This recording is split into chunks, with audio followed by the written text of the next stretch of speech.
Nyie mbweha, njooni mnisikilize sasa, niwaambie cha ukweli.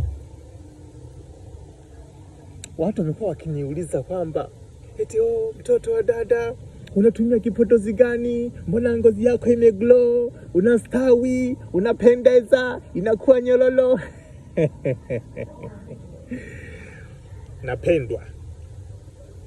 Napendwa. Nimepata mtoto mmoja wa kimanga anaitwa Batendi. Katika mapenzi nishagaye kuyapata hili pendo.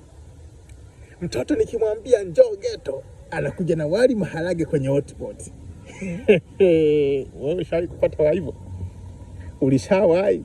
Haya, ukipata hivyo utashindwa kuglow, utashindwa kutakata ngozi. Sasa ngoja niwape simulizi ya kweli. Ile kipindi cha kwanza tunakutana mimi na yeye, nikamwambia aje ghetto kwa lengo la kuzimua mchezo. Akaja ghetto kwa mara ya kwanza. Alipofika ghetto nikamwambia tufanye, akaniambia una kinga?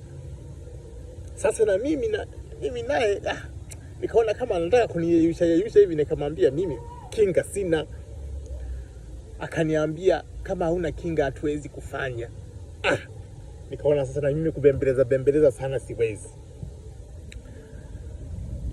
Nikaona mtoto wa mtu anavaa viatu, anavaa nguo, akatoka nje. Mimi nikajua mtoto kaondoka. Na mimi nikajitia mabavu, nikasema I don't care, aondoke.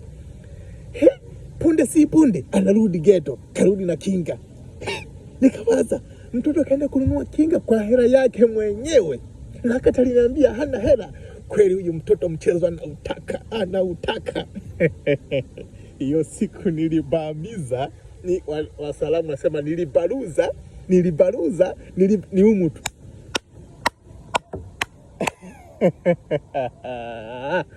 Sasa cha kushangaza ndugu zanguni, kumbe ile kinga hakununua.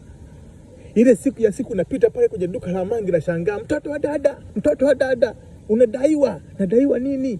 500. Kuna mdada alikuja akachukua kinga. Ameni surprise, unaenda kukopa kinga kwa ajili yako Batendi.